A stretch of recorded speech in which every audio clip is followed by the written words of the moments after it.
Good morning. This is Thomas, and today I am apparently bringing you the news. Why? Because someone has to. And it seems that this weekend a lot of our European channels went about talking about the new tariff deal and the new big trade deal, but no one seems to actually grasp or understand what the deal is about, or at least our friends at Euronews and such don't really explain what is the deal. They just show videos talking about the deal. And as a business owner myself, this actually affects the business community. And so somebody's got to explain it in their winter reps. And hopefully that's what I'm going to be doing today. So, what is this new framework for a big trade deal between the US and Europe? Well, it's slightly one-sided. Now, to be fair, when I first saw the announcement, I tried to be open-minded about it, even though a lot of people in the YouTube comments were criticizing how unfair the deal was. I tried to look at it very objectively and try to see what the trade deal really was and whether it was one-sided or not.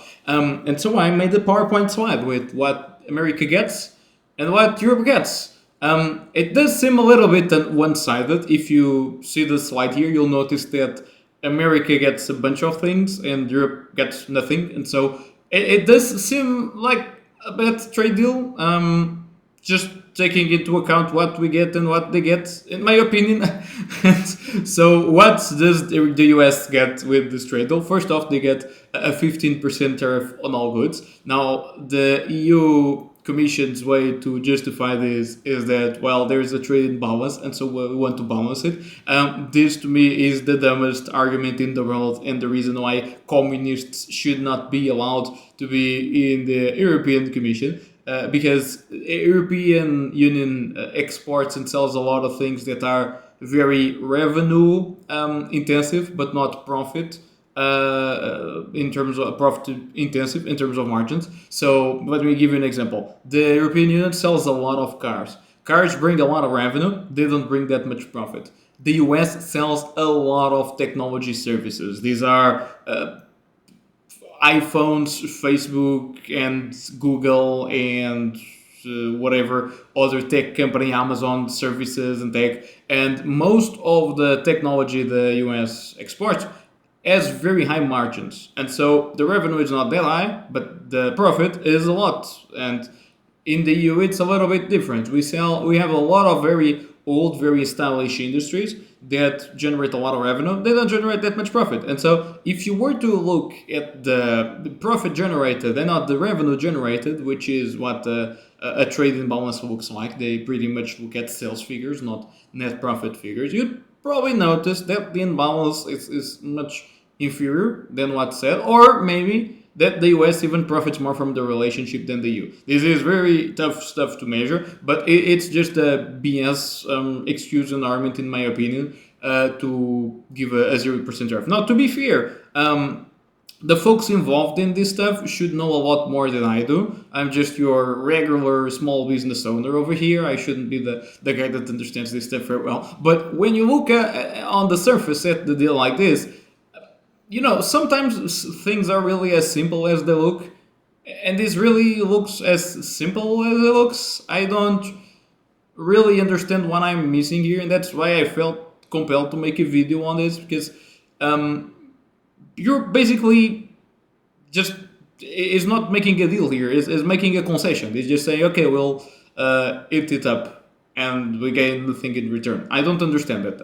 It's not like this is a deal where you get something. Europe is basically negotiating how bad of a hand is going to be getting from the US. This makes very little sense to me, especially taking into account that important industries in many countries all over the EU are being negatively affected by this.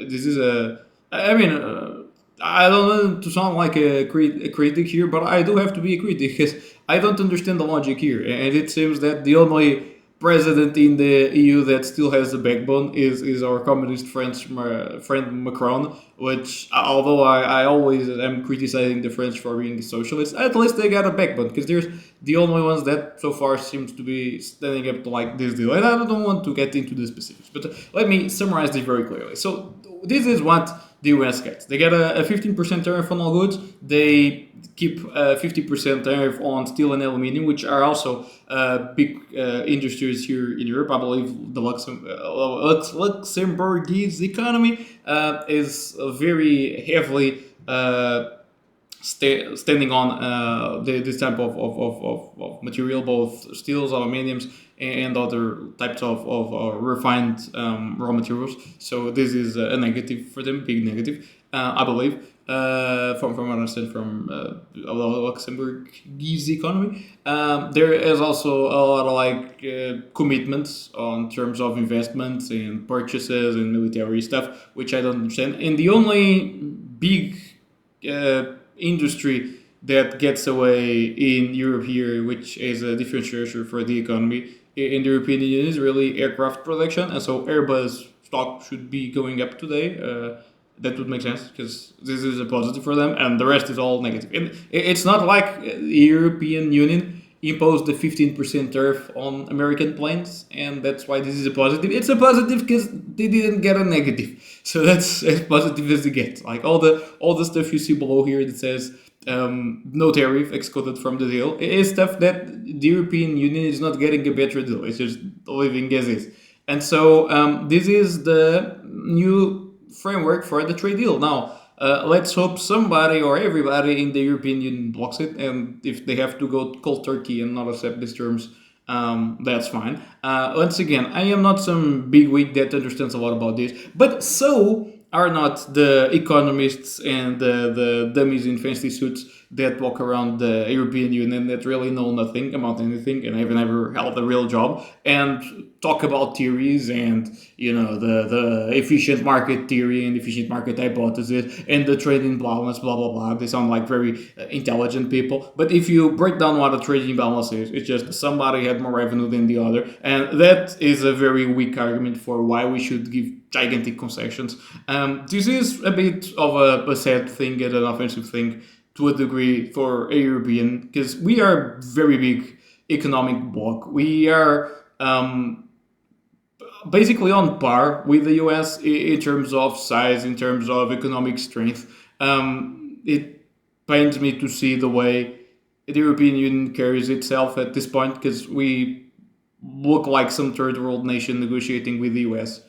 We shouldn't be a third world union. This is the largest economic bloc there is, same as the US. We're equals here, or I should be at least.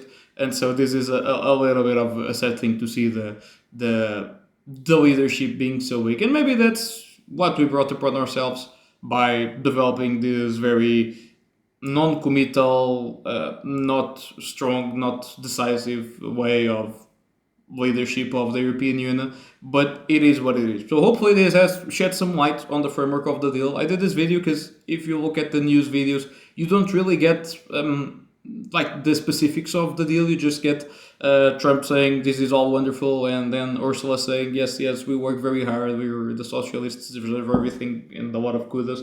And well, this is really what's been worked on. So congratulations to the Trump team. Great job. Not as big of a congratulation to the European team. I'm sorry, you tried your best.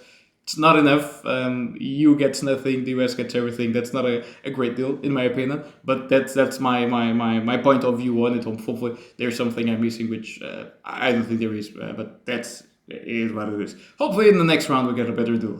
Hopefully, Biden comes back next year. Next 3 years. That's it. Alrighty, so that's it for me. Hopefully, this was an informative video, a little bit different from what I've done in the past in the channel, but as it turns out recently, the videos I do seem to be the videos that somebody has to do. And so somebody has to do this video, had to do this video, and here it is. Hope it is informative. Now I wish you a great week. Bye-bye.